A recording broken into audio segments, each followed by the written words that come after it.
All right, here we go. Episode 11 of the Lucas Grandsire podcast. Very excited for this guest today. It is, of course, the great JP Saint Louis. Of course, that's the Americanized version of your name, right? But your real name is, of Yeah, course, Jean-Pierre Saint Louis. Thank you for joining me, sir. How are you? I appreciate you saying it correctly with the accent and all that too. You're French, right? Yeah, yeah. Okay, Yeah, yeah. I'm cheating a little bit, yeah. But I yeah, thought I'm good, man. I'm glad to hear it, man. What did you do for you just had New Year's, stuff like that? Sounds like you had some family over, man. How were the holidays for you? It's good. I got my little brother here and his wife, who's also one of my best friends. So just been chilling, me and my girlfriend and him and her. We've all just been hanging out, having a good time. Still been training. I've been able to train with them too, which is fun because I haven't gotten to do any martial arts stuff with them since pretty much like when I first started, when I was still an amateur, learning everything. So he's been training with me almost every day. He took a little bit of a break, but pretty much almost every day. So it's been fun. I'm sure you must have seen the difference in skills since the amateur days to the pro days, right? It must have been that big surprise you guys got back in the gym and it's like, nah, you're not dealing with the same person anymore. Oh yeah, man. I mean, like he knows, we know. It's like I've been giving him the work since we were little kids, but he it's just like he was able to watch because he didn't do all the practices like he did the one of the like striking classes, and then we went to like those pro classes, and that's where he was like, "Dang, Yeah. I haven't really seen you do much." He's seen me fight and all that, so he's seen that, but watching someone train is always different. So just getting to experience that and see that I've been putting in a lot of work is super nice.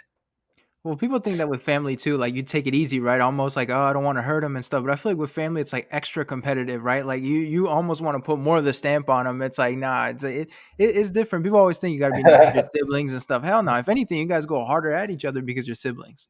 Oh yeah, like I punched him dead in the eye. Like I had no issues hitting him, and it's like we were just laughing about it. I put him in some submission. I forgot if it was a triangle or something, and he tapped, and I was like, "What'd you tap for it? I didn't even apply it yet." Like that. It's like he's Dang. like, "Bro, I gotta." He's like, "I gotta go to work," like because he's a Marine, so Yeah. he's also being safe, And I'm like, "Nah, man. It's like you wait till that motherfucker is tight, and it's like you can't get it, then you tap. It's like don't rob me of that satisfaction." Well, I was being an extra ass about it too. Like you gotta let me apply it. Like you have to let me hurt you, otherwise you're cheating. Yeah, it's all fair. I'm like I was telling him, it's like I'm trying to send you to the gulag. It's like it's everyone I roll with is like whatever. It's like fun rolls or not. The moment a submission gets slapped on us, it's go time. Except for like things where you can like break someone's arm. Yeah. Getting choked to sleep isn't as dangerous. It's like, I yeah. mean, at least in Yeah. like in the world of martial arts and all Yeah. that, it's Yeah. all dangerous. But it's just a choke.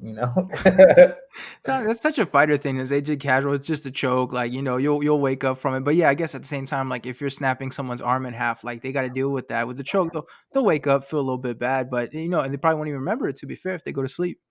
Yeah, exactly. They're gonna just wake up like, "What happened?" And just in there. So I don't mind trying to choke out family members, or it's like if you step on that mat, No, yeah, anybody really. It's like if my sister started doing jujitsu, she stepped on the mat. It's like, all right, well, I love you, but right. better tap. It's like yeah. It's I love you, but you're gonna find out. Like you decided to step on the mat. You know what you're in for. Yeah, exactly. Man, did I say that correctly? You got to get some training in with the great Lyoto Machida. Is that right? Yeah. I'm I'm no like I think the last time we talked, I was still up in Milwaukee in Rufus Sport, Yeah, yeah. and I've been at Fusion XL in Orlando, and Lyoto Machida he trains there, and so we've been able to get a good amount of rounds. Like when he comes in, luckily for me, he likes training with me. He thinks I'm actually a good training partner, so we've been able to get in some good rounds, sparring rounds, just showing me a few things. There's always something to learn from someone like that too. And it's crazy because I used to watch him a lot way back. I know it wasn't like way back because he's still fighting now, but Yeah. back during his run and all that stuff. And I was like, Dad, and his name the Dragon. It was Right. just Yeah. it was cool. So it's like when I see him nowadays it's like since I've been around a little bit, I've trained with high level guys for a very long time. It's like, oh damn, that's so and so. But getting to I like after we drilled a little bit, my coach Julian Williams had me drilling with him and stuff like that. And after that, I was like, hey, it would be an honor if we could spar a little bit.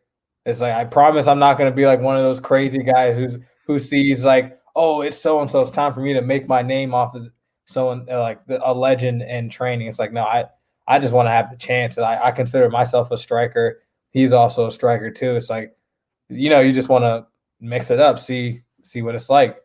And we got to, and like I said, like lucky for me, he likes to train with me. So look forward to learning more from him. Man, Lyoto has like weird power. You know what I mean? He's not like Anthony Johnson. You see him throw the punches, you can see the power. But Lyoto, it's like he almost taps guys and then they just go flying and they go to sleep, right? Like even the Rashad Evans knockout, it didn't seem like he hit him that hard. But when you fall asleep the way that you do, it's like okay, there's some real pop in his punches. Like I'm sure you got to be careful training with someone like that too, because you get hit with something you don't even realize it. Oh yeah, and Rashad Evans, I think, and no disrespect to him at all, but I think that's what he said when he in like an interview. He was talking about that fight. And he was like, "Oh man, he's got nothing." Like he was getting hit, but it's like it's nothing. And it's like we see like the outcome of that, and we've seen him in the fight with like Jon Jones. He was able to hurt him a little bit before the finish, and a lot of his fights, like you said. And one of the things even though he's older now, it's like the speed and the pop and explosiveness is still there. It's like when we're going and it's like, all right, watch, and it's like boom, just quick. And it's like, holy shit. It's like Yeah. no wonder. And with him, like, the style of karate, they're bouncing, waiting for you to come in, boom, or they pop in real quick. So either you're increasing the force of that punch by trying to run in and he catches you. I think that's kind of what he did to, was it Bader? Oh Or yeah. Because yeah, Bader came in and got caught with that yeah. one. Yeah. And it's like, and with every counter striker, they want you to pretty much like impale yourself on the sword. So you're making the impact that much harder. But even when he comes in, you slip up for a second, it's like you're right there, boom, boom, boom, and he's just flying in, and it's like it's crazy because he's a bigger guy. I mean, he's not small by any means, and his explosiveness, that's like almost like a sniper in a sense, and it's just fire, boom, goes right in, and it hits you. You're gonna feel it. Well, people have to put some more respect on his name too, because you mentioned the Jon Jones fight. People were like Dominic Reyes gave him the biggest challenge to date. He ran through everyone. It's like, hold on, is everybody forgetting the Lyoto Machida fight? Like people were saying Lyoto won that first round. Like I feel like he got really disrespected for that Jon Jones fight. Like everybody forgot because the finish, like when you fall down from a guillotine like that, it looks really bad, later on. But Yeah, if you go back and watch the fight, like that was his biggest challenge to date. Like he gave Jon Jones some real problems, and I feel like people don't talk about that enough. They're talking about his latest fights, but go back and watch that fight and Lyoto gave him some real problems. Like he was the first striker to sort of tell John, like, it's like you're not necessarily the best. Like you're not gonna run through everybody like you're gonna do up against me. yeah, and I feel like that's something that's very common with sports fans, but especially in MMA, they just forget. It's Yeah. like they're goldfish.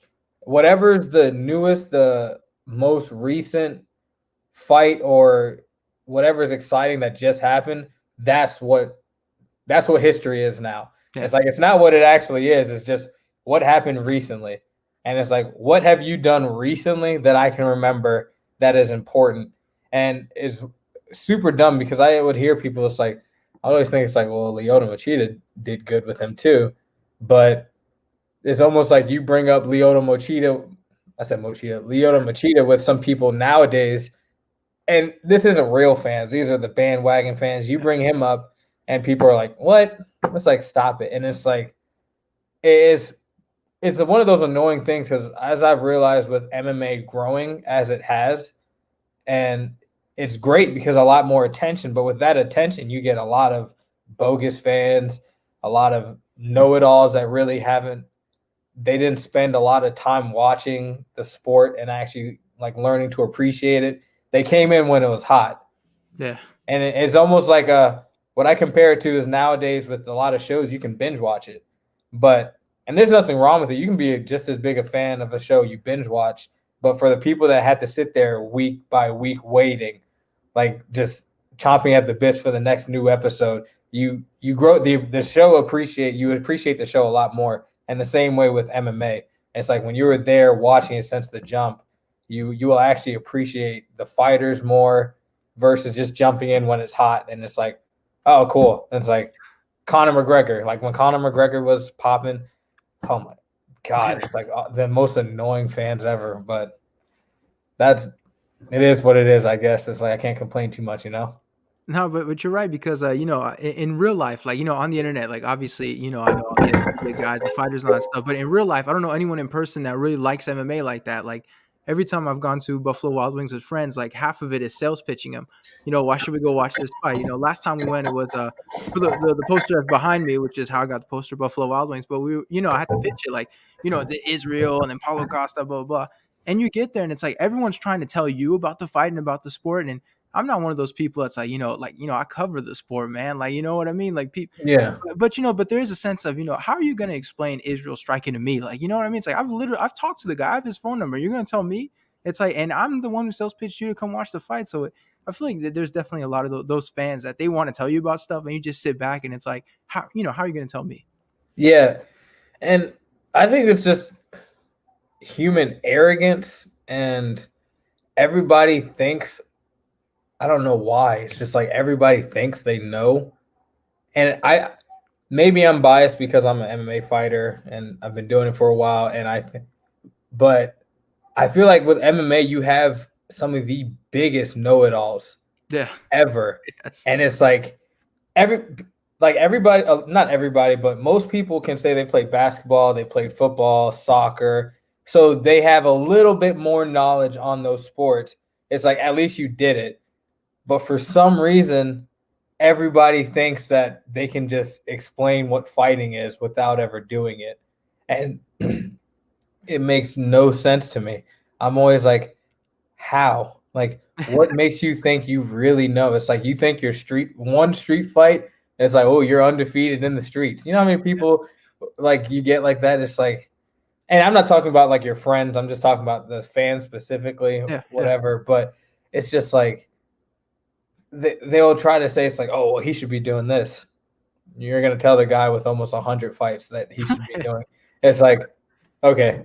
It's just really one of those things. It's like, all right, man, I guess so. It's like, oh, you're telling me what I should have done differently with my fighting. It's like, sometimes it's just like, all right. And it sounds arrogant because obviously everyone is entitled to an opinion. Doesn't mean their opinion matters, Right. But it's like, all right, well, I want you to do it to me then. It's like, show me exactly how you would do it. Right. It's like one of those things, but I don't know. It's kind of funny. I would say Adesanya versus Costa was exactly what I expected, though. Oh yeah. Yeah. Man, that was the fight. Like everybody was like, we were in the I was driving my friend's truck. Just got to put the little flex out there. He was in this gigantic, and everybody's in the truck going, "Oh my god!" Like, did you see his striking? I was like, I try to explain to you guys, like, this isn't regular striking. Like, this guy does some shit. But yeah, everybody was freaking out over that performance. Like, even if they didn't know what they were watching, they knew they were looking at something special. Yeah, man, that was something dope. Especially just, it was like everyone, not everyone, but a lot of people were counting him out. And they're like, have you seen Costa? And for some reason, I don't know if it's like a primal thing within us from way back and the animalistic nature where you just think bigger means more dangerous, is going to hurt.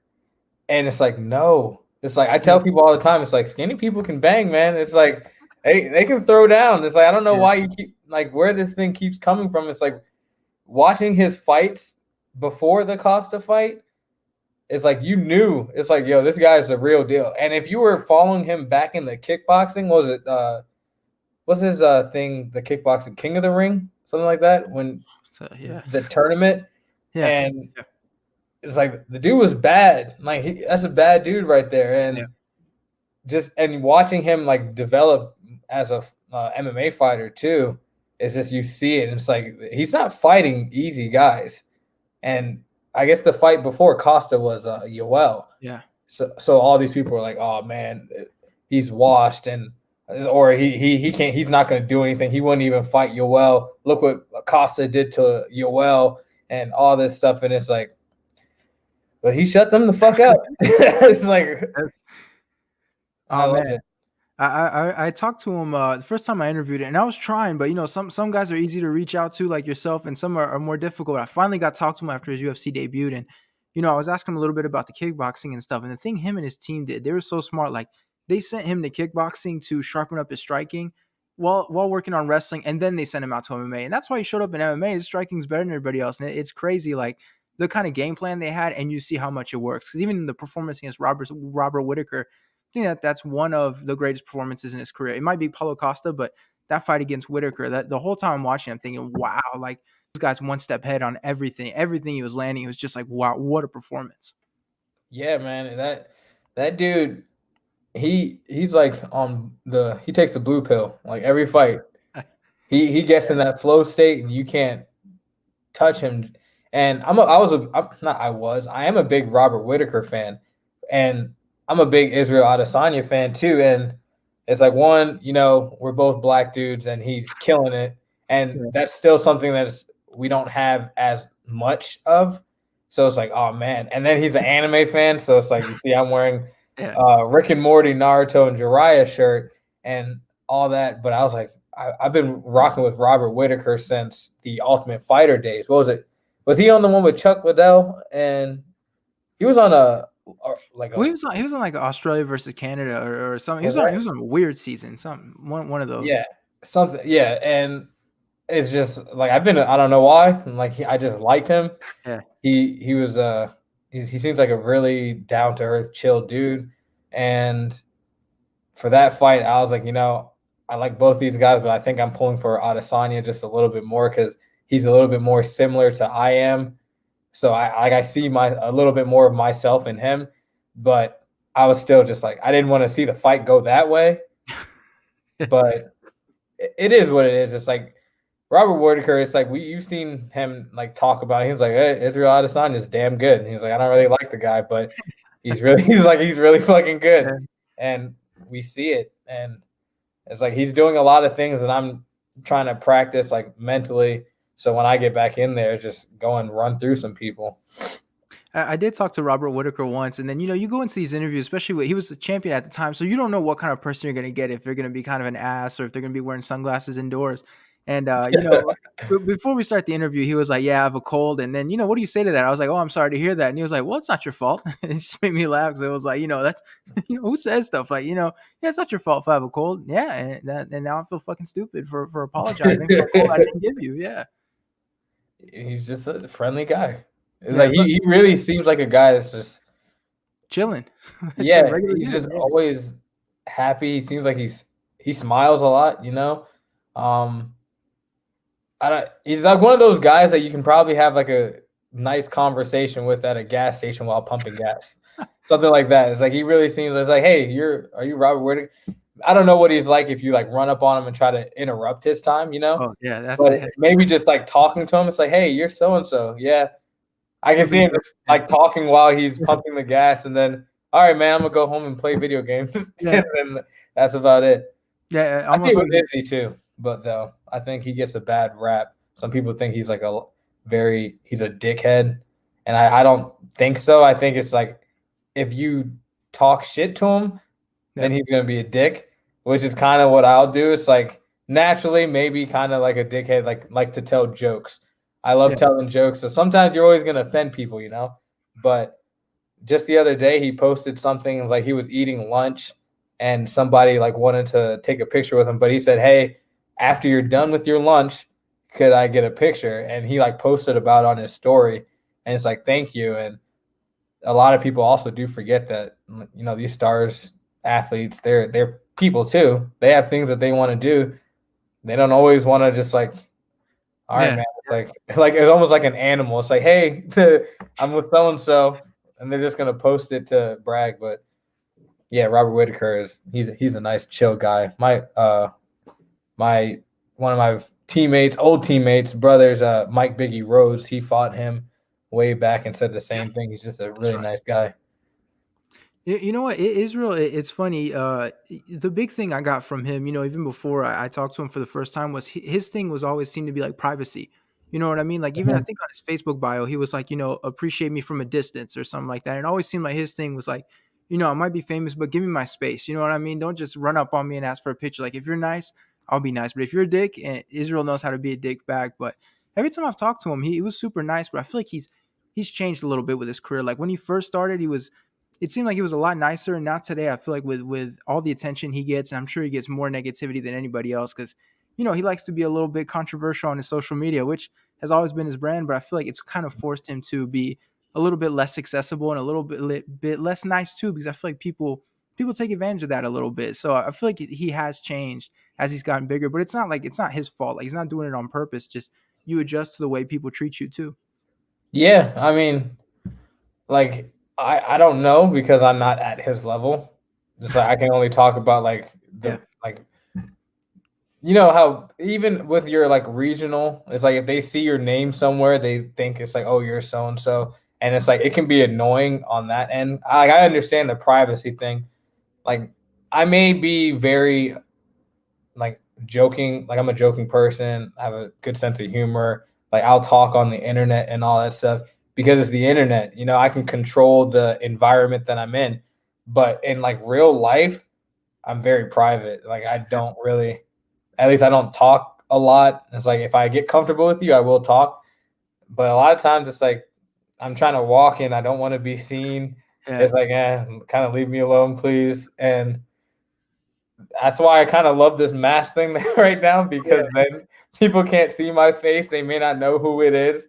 So it's like I can just move through and not have to stop for anybody. But like with Israel Adesanya, I can understand that there's probably, people hey, can we do an interview? He does one. Someone grabs like a quick quote, cuts it, and then posts that, and it's like, man, I didn't even say that. It's like you like manipulated my words to make it sound like something for clickbait because that's all.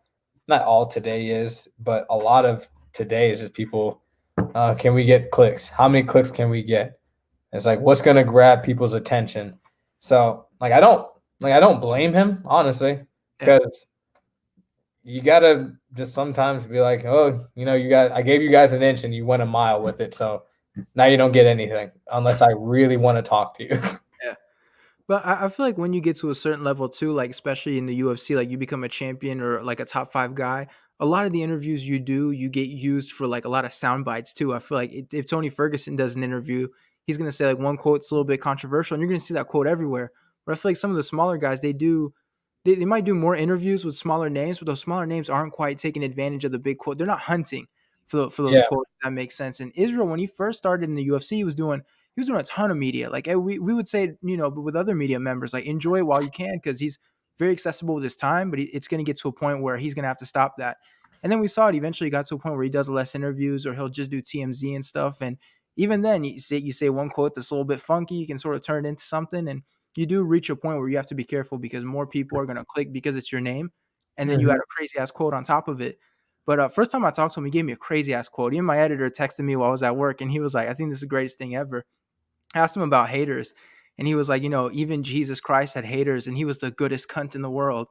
And I didn't even know what to do. I was like, this has got to be the greatest quote anybody has ever. Like, who calls Jesus a cunt? Like, I was like, this is amazing. Like, it was probably one of the pound for pound the greatest quotes I've ever gotten, and it was it was from Israel.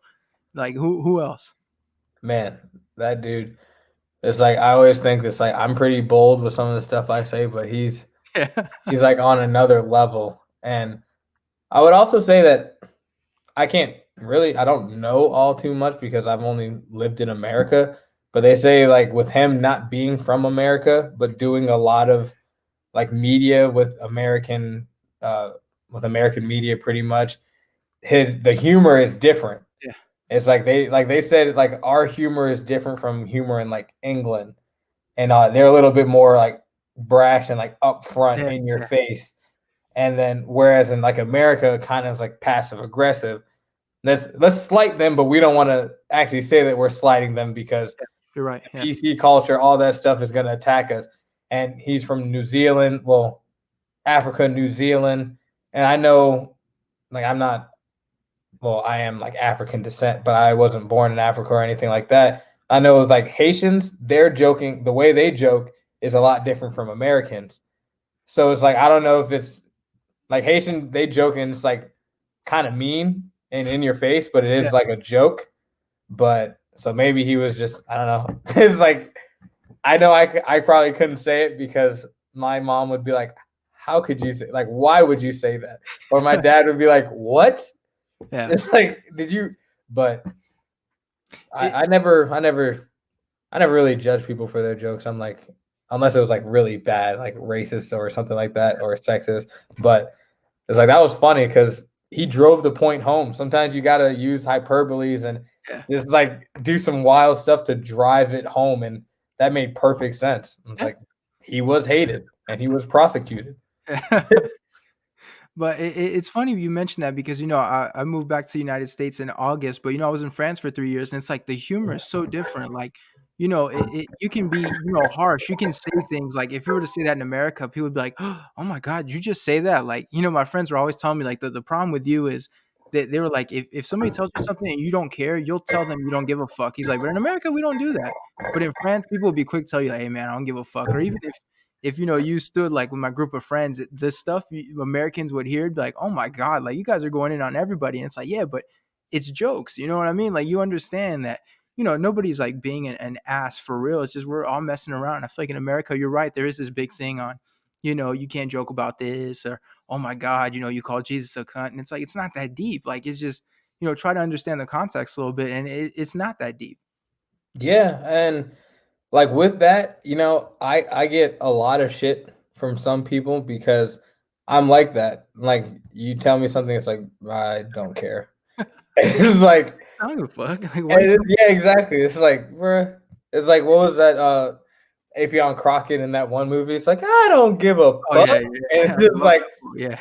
it's funny. And there's like this one thing that I would talk about. I remember like with working, someone would be, it's like, hey, how was your weekend? And it's like, all right, it was cool.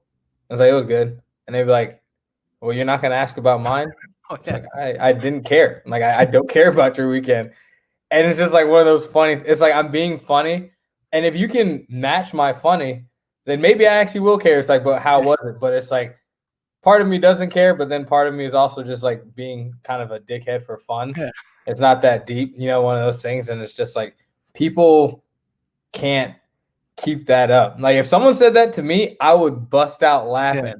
I'm like, man, you're fucking bold. Yeah. It's like, who is this person? It's like I kind of want to talk to you a little bit more just because of that. But yeah, Americans like the passive aggressive, and I think Americans is like because our civilization is newer. It's like a lot of other places they had a head start. It's like first person. I'm not going to say to discover, but from the the European area is a 1492.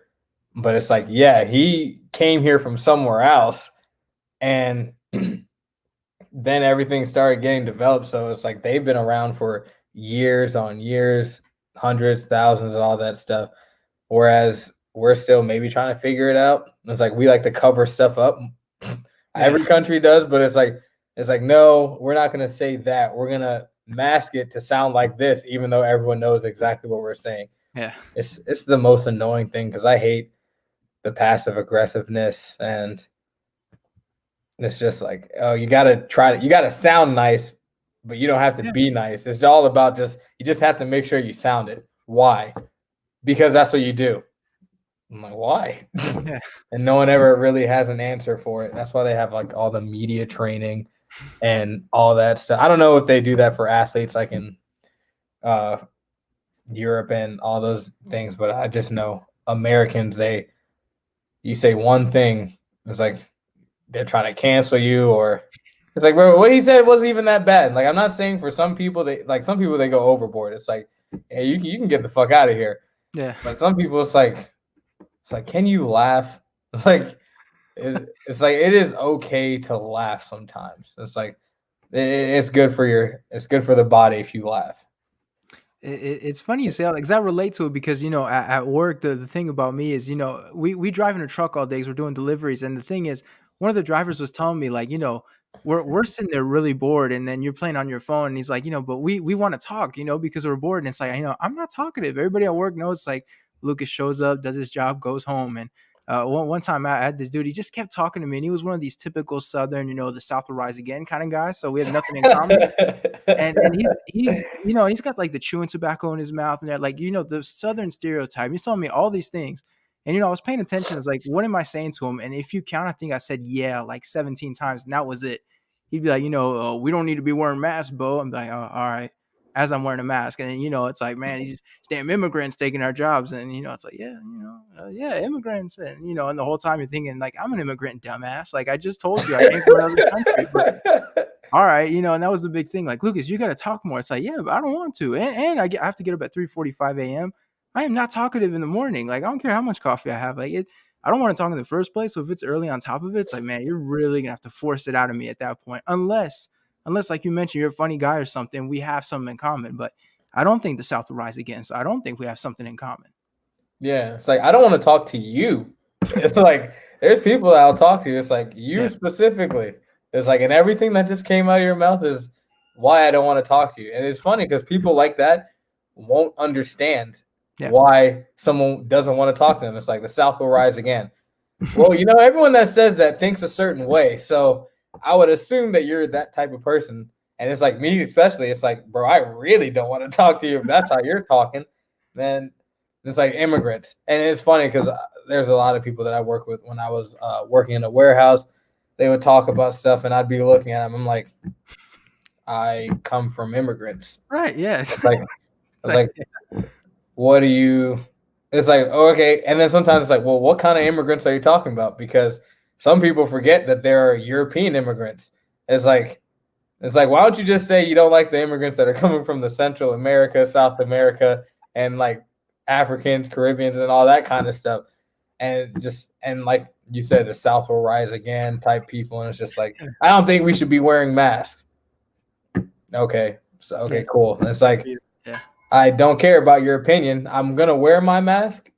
And people get all into they go so heavy into it. And it's like, you can still get it even if you're wearing a mask. It's like, you can still get an STI if you wear a condom, but it's still safe to wear a condom. Right. It's like, I'm assuming that you probably don't wear those either. It's like, that's why you're always scratching yourself. So congratulations. It's like, you're an idiot all the time.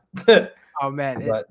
He's telling me all this stuff. And it's like the whole time I'm wearing a mask the whole time. You tell me about immigration. I'm an immigrant myself. My parents are immigrants. You know what I mean? It's like, it's like, think about who you're talking to first. Like, I get that I'm white. I sound American. Like, you probably think we have a lot in common, but I'm not wearing camouflage while we're speaking. So maybe think about it a little bit, use your context clues. But, he was telling me like, you have to, if you don't wear a mask, you'll build up your immune system and you won't get it. And the whole time I'm thinking like examples off the top of my head, like a Brendan Schaub made a big deal of don't wear a mask and ended up getting one of the first guys to get corona. And it's like, man, it's like, I can think of all these examples. I'm not about to argue with you. Like, he's 50. I'm 23. Like, what? Am I about to change your mind really if we have a debate? Like, nah, I'm going to just leave it because you're not willing to listen. And I don't feel like trying to explain it to you. You know what I mean? So it's just, it's crazy. People don't even care. They want to be heard or they want to listen to themselves. It doesn't even matter like if you're paying attention or not sometimes. Yeah, they don't care whatsoever. It's one of those, it's like, talk, like you said, talking just to hear themselves speak. And I always feel like it's like you probably feel so ignored in life that you're just talking to whoever you can talk to, not realizing that your own ignorance is why nobody wants to talk to you in the first place. It's like it builds up your immune system. Okay, some things build up your immune system, but also this can really fuck you up. And it's like, and that's why I always, unless you have to, like with fighters, it's like we really don't have a choice. And it's like we stay out of the game. There's people that are still training and all that stuff. It's like that's just a sacrifice that we're willing to take. But for other people, I'm like, what do you even like debate? It's like the mask isn't even that bad. And if anything, you're blocking yourself from so many things. People, like, I never liked germs in the first place. Yeah. So it's like wearing the mask for me, it's like, it gets annoying because sometimes it's like you're all ready to go. It's like, fuck, I forgot my mask. Turn around. Or it's like you're trying to go to a store after like practice or something like that. and it's like, oh, no, I don't have a mask in the car, and it's just like minor inconveniences, Yeah. but it's, I don't know. It's like I believe in science and I believe in medicine, even though it's like there's been times where we have been like left out of the loop with certain things, but it's like, no, I still believe in it. But a lot of these people, it's like, oh, you don't need to wear a mask, blah, blah. They get sick, they're going to run to the doctors, and Right. the doctors are going to have to take care of them. And then they're going to be like, oh, thank God I'm alive. It's Oh, yeah, like, really? but it's like, oh yeah, those doctors that you didn't want to listen to, though, right? But Well, that's the thing about the mask too. Like, I don't, you go on a quick grocery trip, you wear a mask, okay, no big deal. I'll be honest with you, after a 10-hour shift, there is a certain relief to take to, scratching that thing off of your face. But it's like, everybody's like, are you wearing it because the government told you to? It's like, no. The reason I started wearing it was because at the time I was in France with my grandparents, and I thought, they're in their 70s. If they get corona because I didn't feel like wearing a mask, like, that first of all, it makes me a huge dick. But also, like, all I had to do was wear mhm. the mask and then, use some hand sanitizer, and there was a good chance they wouldn't get it. So why would I not do that? I keep myself safe, and by keeping myself safe, I'm keeping everybody else safe. And it's like that here too. Like, I'm keeping my family safe by keeping myself, you know what I mean? So it's like, it's not because people told me to. It's just, I'm not a dick. Like, it's like, maybe it doesn't have to be a big conspiracy. Maybe the government isn't controlling my face. Maybe I just, maybe it's about safety. It's crazy what it's turned into. Yeah, it's like, what is wrong with saying that I don't really know, but I'm gonna do my best to make sure I'm not a part of the problem. I'm at least a part of the Yeah, solution. exactly. And there's a lot of selfish people out there, and there's a lot of selfish people out there that say that they're not, and but it's like their actions show. Because the same way, it's like with my grandma, I haven't. It's like I haven't been able to hug her like at all, and she has like she's compromised. She already has like lung problems and stuff like that, and she's like 91, and Yeah. all this stuff. And it's like aunts. I have cousins that have asthma, and it's like we're chilling in the house, but they have a mask. Well, my cousin does, and he's a little bit younger, but still, it's like. And I get tested before I go and hang out with them too, because it's like, well, I don't want to be that guy, Yeah, and it's exactly.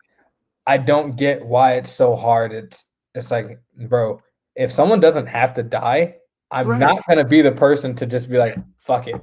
It's like Yeah. whatever. It's not a government thing. It's just like being a decent person. It's not even a good person. It's like just Yeah. being a decent Right. person. But I assume people like that are like the same ones that will go to a movie theater and leave a whole bunch of trash, and then be like, well, they got people to clean it up. And it's like it doesn't take much to not be a dick. Right. But I don't know. It's like that's one of those things where I've always just it's like I crack jokes. I talk a lot of shit. I say some things that can be taken as very offensive and can be very offensive, not just can be taken that way. Um, but I'm like, even I can understand something as simple as you wear a mask, you don't spread as much. You can still spread it or still get it, but you're at least reducing the risk. And we've seen other countries that seem have to be been able to get a better lid on the situation. But here in America, we're still debating on government conspiracy and all this stuff, and it's just like, man, like really, if there was aliens, they would have came and wiped us all out. Oh man, I don't want to change the subject, but there was something where I thought like if I ever do, well, next time I get a chance to talk to you, I have to point it out and give you credit because you posted a meme the other day that I didn't realize was a thing until you posted it. Like you don't realize it until you realize other people do it. But you said like if my friend plays like a fire song or something, I'll just Shazam it and I won't say anything to him. So I don't give credit, and it's something I did, but I didn't realize it was a thing. So when you posted it, it was like all of a sudden like this is a thing. This is a thing I do. Like I didn't, I never put it into words. It was just like I'm never gonna be like, hey man, that's who was that? I'm gonna just take my phone out of my pocket, just do it real quick, download it. I don't say nothing to nobody. But I didn't realize other people did that too. Oh man, I don't know why, and I think I know I'm annoying. It's like I'm one of those annoying friends. It's like I put you onto a song. Next time I hear you listening to it, it's like, oh yeah, I put you on. Yeah. And it's just that annoying. It's like, oh my god, shut up. And it's like I know that I do it. Why I do it, I don't know. It's like maybe it gives me some sort of validation, and it makes me feel happy for a little bit. But yeah, I'm always like that. I'm just like, Yeah. Shazam. It's like, yep. And now time to act like I've been listening to this song for Right. a long time. It's like nobody's getting credit for this one. But yeah, that's just one of those random, weird, funny things people do. I'm I glad someone else does it though. It's Yeah, like it's not just me because I'll say stuff and it's like I know I'm not the only one who does this. yeah. It's like just no one else wants to go and agree with me right now. I did that. I did that at work just last week. Like, we were listening to something. I was like, man, this is fire. Shazam it real quick. And then what I love doing is pretending like, I'm figuring out who the song. I'm like, oh man, is this King Von? And then you're looking at your phone and it's right there. The person's like, yeah, yeah, you know it. Yeah, yeah, yeah, I fuck with it. Like, You take it a step further. I've done that a few times. I love doing that. Like you mentioned the artist, and like, oh, you fuck with it? Yeah, I'm not finding out about it right 2 seconds ago looking at my phone. Yeah, I like to pretend like, there's only one time I ever gave my friend credit, and it was like, he was playing NLE Choppa, and that was the first time I heard it. And then at the end of it, I was like, all right, man, I fuck with it. Like this, this is the one time I'm gonna say something, enjoy it now because I fuck with it. But that was it. Like next time, everything else is Shazam, pretending I knew the artist from the start. Like, Yeah. just I didn't realize other people did that too. Dude, I'm like that heavy. Well, I always want to keep saying it's like my teammate, but I forget. Once a teammate, always teammate, but whatever. Biggie, he would always be like that type of person with me because he knew if I put him onto something, I would not shut up. Yeah. It's like that's it. And it's like I'm gonna remind him every single chance I get.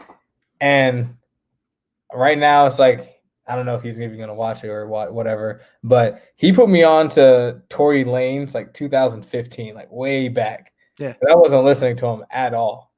And then it's like I put him on and anything I put someone on to, I'm with it. And I put him on the Curb Your Enthusiasm. Yeah. And if I post about it, he'll be like, I'm just gonna say it now. You put me on a Curb Your Enthusiasm. And it's like, I don't want to hear nothing because I already gave you the credit for it. Yeah. And it's like, hey, look, you put me on the Tory Lanez. It's like, I already know what the deal is. It's like, it's cool. But I have a lot of friends that put me on the stuff, and I'll never let them know because I don't want to give them credit. I had a friend in France like that where he texted me like his big thing was he loved learning like he loved listening to American rap and then looking up the lyrics to help him with his English. And he hits me up while we were in quarantine. He's like, "You listen to the new Pop Smoke album?" I hadn't, but you bet your ass I spent the next hour listening to it and then pretending like I'd been, yeah, no, I fuck you. You're the one with 50 Cent. Yeah, I fuck with it. I've Even done though it. you put me onto it, it's like you I've, gotta pretend like I've been there. Like, did you listen to it? I've done it. It's like I have done it. It's like guilty, guilty, guilty. I've been there. It's like I look at the message, don't reply to it. Don't post anything. Just listen to the whole album. And it's like, yeah, it's like, and then I'll be like, have you heard this one? It's like, yep. I've done that. I'm not gonna say whether I have done that, but me and I don't know if you know Nate Jennerman, one of my friends, good friends. He listens to a lot of music too. And he'll be like, you heard this yet? You heard this yet? We'll just send back and forth. And sometimes I'm like, I wonder if he hasn't heard this, but he said he has. But a lot of times he's actually pretty honest. He's like, nope, I haven't, but I'll go listen. I'll actually be honest with him majority of the time too. And it's like, no, I haven't. And it's like, I'll go check it out. But I don't know. Music is such a funny thing. It's like, I wish I could speak to like a therapist and be like, why? Yeah. What is the reason for this? Well, I realized the thing for me is I saw music as something that was very personal. You know what I mean? Like I like what I like. So like if I were to play something I liked and someone's like, "This is trash," like that would fuck with me mentally. It's just like I like it. And do I like trash? And then I was working with someone. He was like, "What you listen to? Let's put it on." And I was like, "Oh well, it's a lot of pressure. What if it sucks?" And he's like, "It's not that deep, man. It's just music." And then I realized like maybe I'm making too much out of it mentally. When like the guy said, maybe it's not that deep. Maybe it's just something you listen to. Yeah, it would have been if that guy was me, I would have put it on, like let you put it on, and then be like, "Yo, this shit is trash." Like, hey man, turn this shit off. What is it? What is wrong with you? Seriously, Like make him feel comfortable. Make him feel comfortable. And was like, "Yo, this shit is shit is whack. garbage." But yeah, that's what freaking Biggie, Gerald, Craig, and Scott Cushman. Scott Cushman, my old striking coach. They would always be like, "Yo, your music is trash." I'm like, I know I listen to more than just like Lil Uzi and Yeah. all that. It's like you guys only come out the woodwork to say my music is trash when it's those people, but anything else that I'm posting or talking about, you never say anything about. It's like, stop. It's like you listen to some of the songs that I listen You're to. right. But it's just easy to say that I was the guy who played the trash music because I was always plugging in for practice and all that stuff. Yeah. So it's like I always wanted to be the king of the ox. So Yeah. it's So like, everybody. oh, you guys are dancing and all that stuff and feeling good during practice, and then right after, your music is trash. It's like, oh, what? Really? Yeah, you thought it was trash? You dancing out there? Okay. I But had yeah, a friend who would do this thing where, I realized like he didn't listen to the same music we did because every time we give him the aux, he plays stuff that's on the radio. It just the only difference was uncensored, and I thought it was weird. I was like, why are you always playing shit from the radio? Like, it was rap, but it was like I literally hear the censored version of this every morning when I'm riding with some yeah. other dude. And then one day he plugged his phone into my car to show me a video, and my car would do the fun thing where it would just play your music automatically. And every time it'd be like some rock music that would start, and he'd like rip it out, and I'd be like, "What are you doing, man? Like it's not that deep." And then I realized one day I was like, "Hey, do." And finally he was like, "Nah, I don't." I was like, "So what the fuck are you doing? Like, why are you playing radio music? Like, at least play your thing, own it. Don't try to please us with some bullshit." Yeah, it's some people feel pressure when the ox is. It's like they get the holy grail of the ox, and it's like Yeah. sitting there lighting up in their hands. They're like, I better not fuck it up. But being a DJ, a good DJ, is something serious.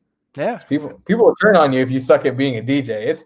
It's super quick, super quick. I will say one person who has a really good taste in music is my coach Julian Williams. Like he plays a lot of fire stuff, and it's like I don't know if I'm nope.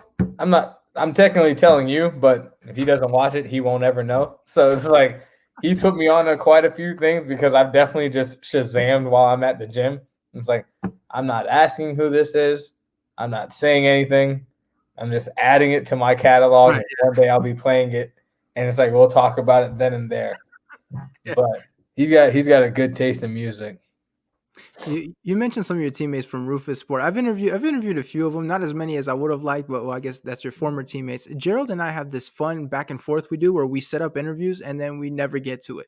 I think we're up to like 5 where we'll text each other back and forth like, yeah, this time, but and then every single time something happens, like, oh, practice ran late, let's not do it, or somebody gets left on red. We have this fun back and forth. But it's almost a tradition. Like if he has a fight lined up, we're gonna say we're gonna do it and then we're gonna do nothing. Like it, I don't know what's going on there. We just have a fun little tradition.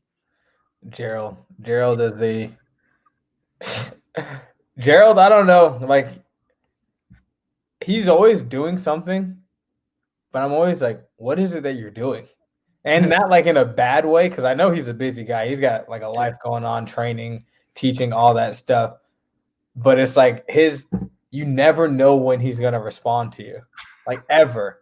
And Yeah. it's been like that. We lived together for the longest time. I know he's in his room. I'd send him a message and he would not respond to it. But I can't say anything because I am no better than him. Yeah. The only difference is on Instagram and certain people, it's like I will respond to quicker, like MMA stuff or any. It's like certain people, I'll say like you, we've talked before. It's like okay, like I'll respond to it quicker. Sometimes I'll look at it. It's like it's in my request box. I go to see their page, see like other things. It's like, I'll let this sit here, see what I think about it. Yeah. One of those things. But Gerald's just busy. He's got a lot going on. I have no idea, but why? It's like it sounds like it would be on brand for him, Yeah. and it's like I definitely don't think it's anything personal because he is actually a person that's like if he says he's going to do it, he's going to. But it's like as we know, sometimes things just come up, and it's like, I've heard of things like that with.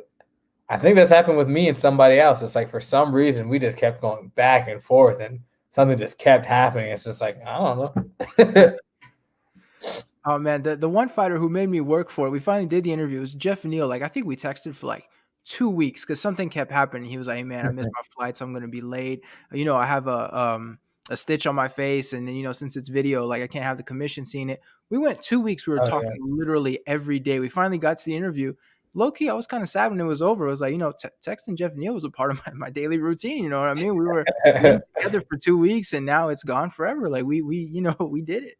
Had gotten used to just, Yeah. like, oh, it's Jeff. It's like, hey, buddy, what's up? Right, it's part of the rotation, man. But the big thing with this thing is I always like to talk to fighters a little bit because as the media, like we do the 10-15 minutes interview with you guys, but we never know like what people think about the media, right? We do the bullshit questions. What do you think about your fight and stuff like that? But what's your relationship like with the media? I feel like you have a pretty good relationship. I feel like you're one of the fighters that are more down to earth. But do you have a good relationship overall with the media? I think like for I guess I would say it's like I have spoken with quite a few MMA media people, and like I just saw someone had responded to something on Twitter, like giving me a compliment, and I was like, "Oh, that's dope." It's like, and I guess yeah, I guess I would say I have a good one, but I don't know if it's because it's like, well, they see me like on Twitter. It's like I'm very pretty upfront about like my personality. And so Yeah, I say what I want. So it's like if we're gonna talk, I would hope that you don't do like any like funny shit or something like that. Cause it's like I will call you out for it. And I've called out some people with like MMA media and all that stuff. But yeah, I'd say I guess I have a good one. I'm pretty honest. I'd always say it's like when you're just a normal dude, you're not like no gimmicks, you're just who you are. Things are a lot better because you don't really attract negative yeah, stuff when you're like that. And it's like I'm very, I guess I'd say stingy with who I decide to give like time to in a sense. And it's like if I feel like it's some funny shit, it's like it's like I'm not really feeling that. So I guess I don't know. I guess it's pretty good. People don't have people don't have too many bad things to say about me, so I guess I'm doing something right. well, Or you're maybe I'm you're doing something wrong because I'm supposed to have people saying bad things. It's like maybe I should switch it up. Maybe I should be a dick. There we go. You got to, I love watching the media when they interview Colby Covington because everybody thinks they're going to be the guy that makes him crack. You know what I mean? Like he's going to stop the persona and he's going to, he's going to be real with me. And never, like, I mean, whether you like it or not, he sticks to his persona. Like, no matter the question, people think that, everybody thinks they're going in there like, I'm going to break him. And this man does not break. Like, it always makes me laugh when I see the media member, like, they try hard. They're like, let me ask him a question about his mom or something. And then, his answer becomes something about Donald Trump. And it's like, he knows how to stick with it. Like he will not break no matter what the media tries to do. Yeah, he's like a psychopath.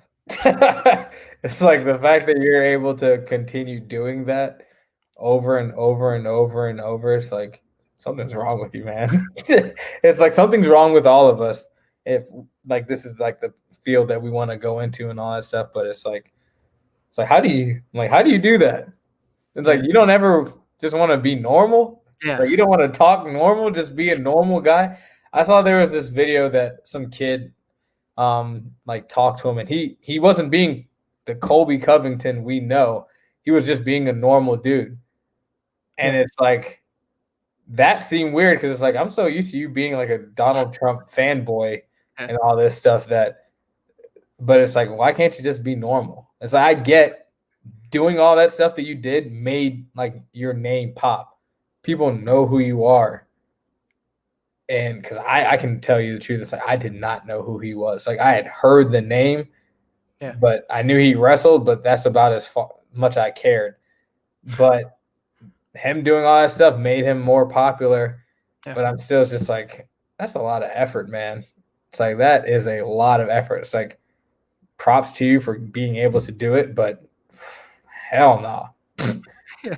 It's like that dude stays on brand all the time. It's like maybe he has training or something like that. He has slipped up a few times though. Like you can tell when someone's putting something on and they start stuttering and all this stuff. It's like, he Yeah. messed up. It's like he didn't know where he was about to go. But whatever. I guess he's doing whatever he feels like he has to get his money. Well, I feel like you personally, like you're in a spot where like you're a prospect, right? Like you're gonna have sort of the media, like you're gonna have a lot of media members you've never heard of, and even guys are gonna have you on a podcast where it's like, I was talking to Curtis Blades. He's like, I don't do podcasts anymore because it's like two like glorified fans that are just excited to talk to a fighter for the first time. And he's like, he's like, I don't enjoy doing that shit. Like, don't ask me if I'm from Chicago. You can look it up and see I'm from Chicago.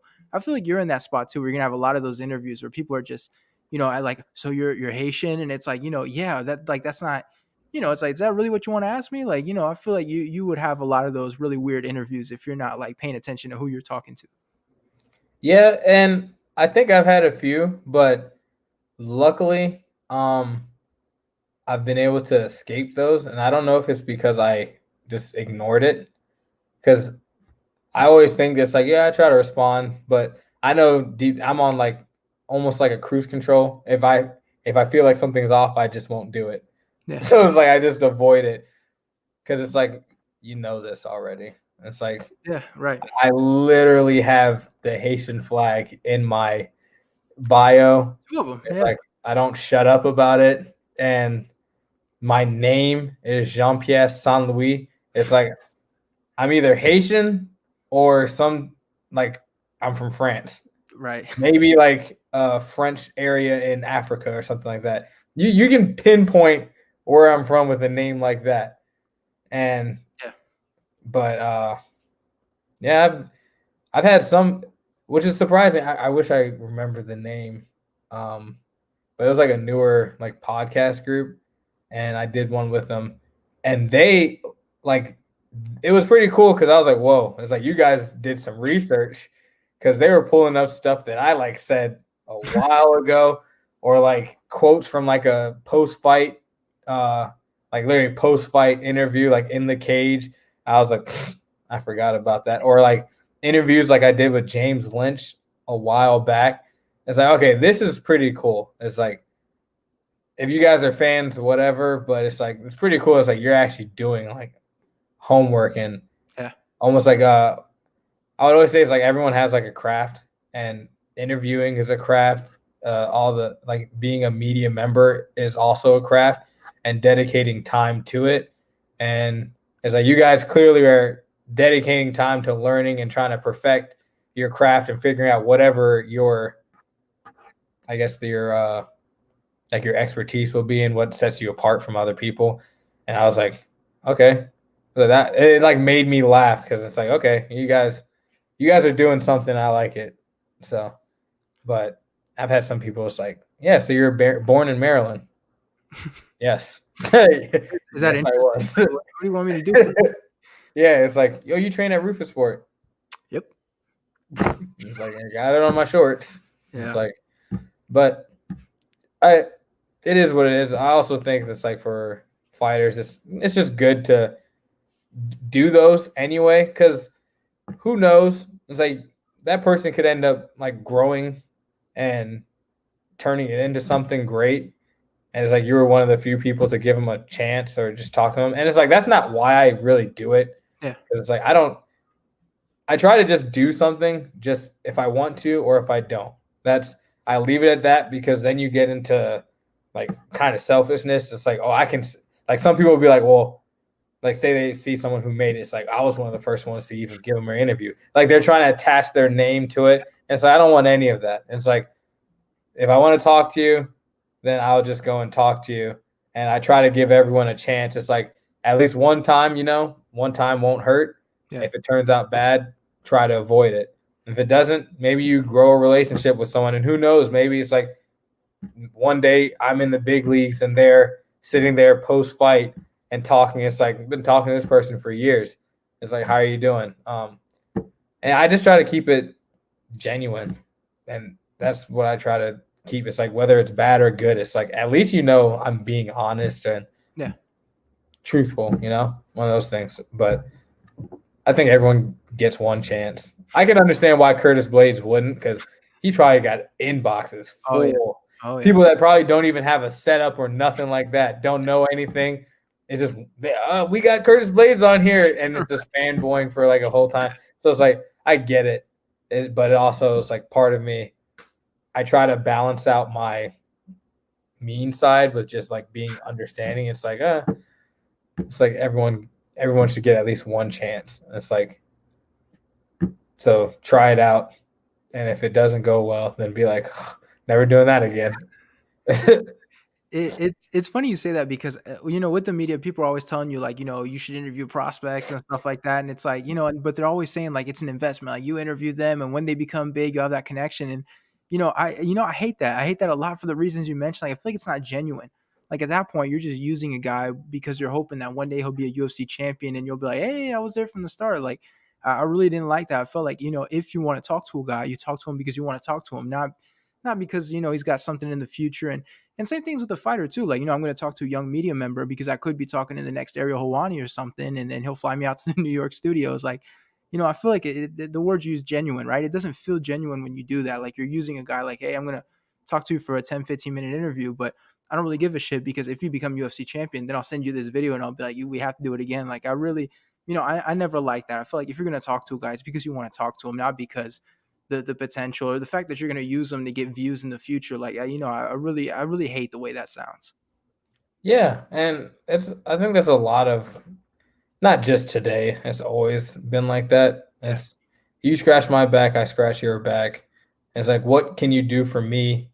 It's like I'm doing this not out the goodness of my heart. I'm doing this because I think there's something to return on it. And it's like an investment, like you said. And while, yeah, that's good with numbers and stocks and all that type of stuff, it's like people are more than just a number. They're more than just like a betting line, you know?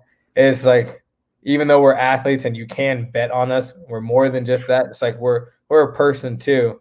And I always like I don't try to use people for things. I mean, everyone always uses, but it's like I always like in like biology, they have the symbiotic relationships, and there's like the parasite one.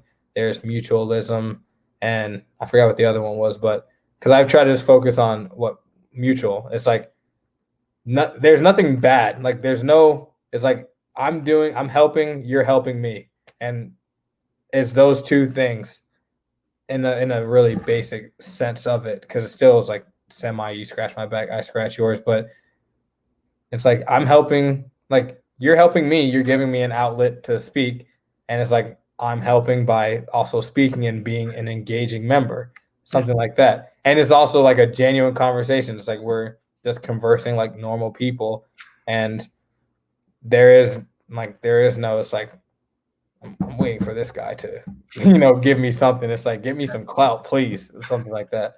Yeah. But as I understand that from like, I have a podcast group, and we've done some interviews, and it's like we're practicing like interviewing people, but also it's just, Larry, I just want to talk to the person. Like we just want to know what's going on with someone like you. It's like, is it good for us?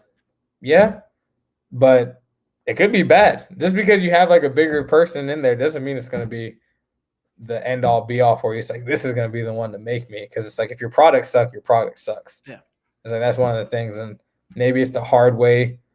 It's the longer road to be genuine, and you don't get the payouts as early. But I do think that it says something, and it like you will grow. It's James Lynch is a guy that I've watched since before I was even a pro. And it's like I've just seen him continuing to progress, progress, progress. And it's like he's a guy I enjoy listening to and watching. It's like he does different things, and it's just one of those things. And he interviews people. I remember he was just like busting them out, just doing them, doing them, doing them. And he just seems like a very, not seems, everything he says is just like honest and Yeah. chill. So I always like the people that just do it that way versus trying to get payouts early. Well, that was the thing with this podcast too. Like, the thing is, if you're gonna do an hour where you have a conversation with a guy, it doesn't matter their name. It matters, like, are they gonna be able to sit down and and do the back and forth, and like we're saying, friends, like, play the game. Are they gonna be willing to sit down and talk and be engaging and stuff? Like, you could have like I could have Tony Ferguson on, right, big guest and everything, but if he's not willing to sit down and have a regular conversation, it's gonna be an awful podcast. And even if people watch it, it's like, was that really worth watching? Like, this crap podcast, the host trying to do whatever he can with a guest that doesn't feel like it. So that was the big thing too, is like finding, I made a list of like, who do I think would come on and and would do a good job, make the podcast good. Like, it doesn't matter the name, it matters like, are you able to sit down, talk, and just chill without it being, a bit bigger than it needs to be. Yeah, it's like, are you entertaining enough, and not like you got to have this wild Yeah. brandish, wild outlandish personality. It's just like, is it good enough to like, oh, like I actually kind of like this guy, because you learn more about somebody just listening to him talk. And it's like, unless you can bullshit for an hour and Yes. just keep on going, but it's typically you will get like kind of a sense of who a person is by listening to them talk over time, because unless you're like crazy and you can keep the fake going for an hour straight and just keep on going, it's like your personality is going to show. And I mean, I don't like know, but you could have a, like you said with Tony Ferguson, if he was boring and just whack, that podcast could end up being like one of the worst podcasts ever. And then you get a person who people don't really know, and it's like, holy shit, this was a good podcast, and they tell other people to listen to it. And then it's like, well, you should listen to this guy. It's like, well, you should follow this guy because his personality wasn't as like stale as a box of rocks or something like that. It's just, personality says a lot. Who you are as a person says a lot. And as we've seen, especially with like quarantine, a lot of people have been able to stay relevant without fighting, just off their personality alone. And then that's just like also other any type of artist. And it's like you get to see like what kind of personality they have, and whether it's like, damn, I don't listen to this guy's music, but he's really fucking funny. Or Yeah. it's like, I just like listening to him talk, so let me give his music a chance. And it all helps. And the same thing, it's like, like for example, you have a super boring guest, and it's like, man, Lucas kept on trying, and it's like he was actually being interesting. Like this wasn't just a lame attempt at it. It's like he was really trying to just get this guy going. It's like, let me listen to another podcast to see.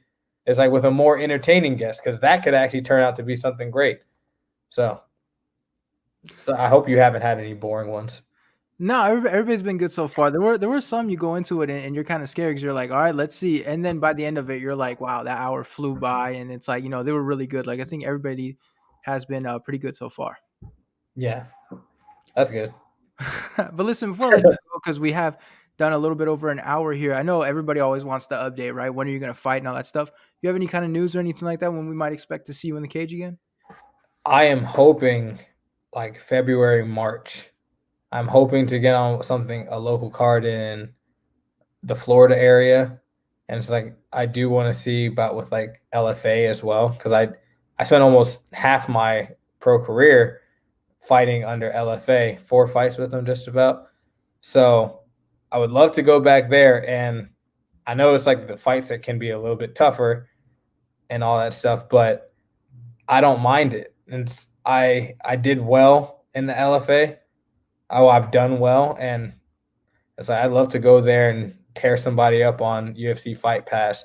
So it's like I'm seriously looking February, March, even if I was able to squeeze something in January, because I really want to be busy this year. It's like I definitely think I have what it takes to not just get to the high level, but actually like go and make a name for myself in that league as well. UFC, obviously that's where I would want to go.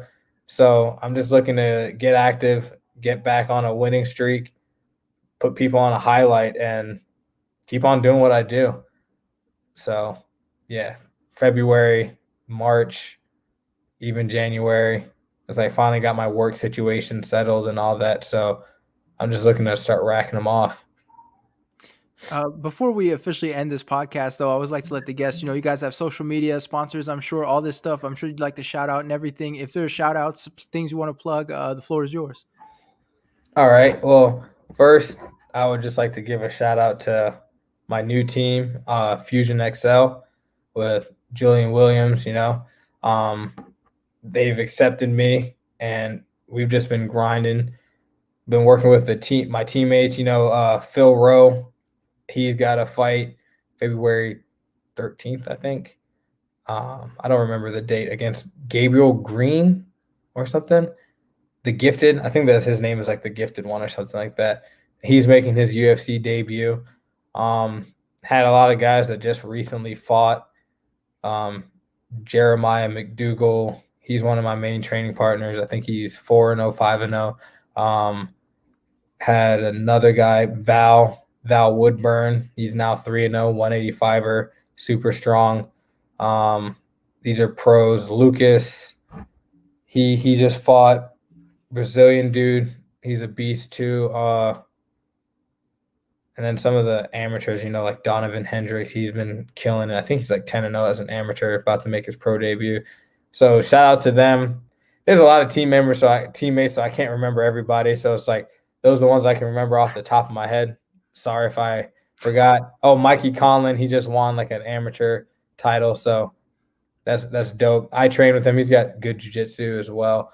Shout outs for me, I would say Grapal. They've been a sponsor of mine, Keto Granola. Should definitely check them out. And then this is my podcast group, our new art, Spicy Ramen Podcast. Dang it. Oh well. Can't really see it because of the light. There we go. But yeah, you guys should check them out. And then just check out my social media, JP Too Much. Whoop. That would have been weird. One of the first pictures when I went to Instagram was like, I almost turned the camera over, but there we go. JP _too much. Same thing on Twitter. And I just tell a lot of jokes and post memes. And I'm trying to get up on my like MMA training content and post some of that because I never post any of that just about. But yeah, check me out. And it's like I'll be making a big wave this year. That's really what I feel. It's not what I think. It's like I'm just gonna go do it. There we go. Well, thank you for coming on, sir. I really appreciate it.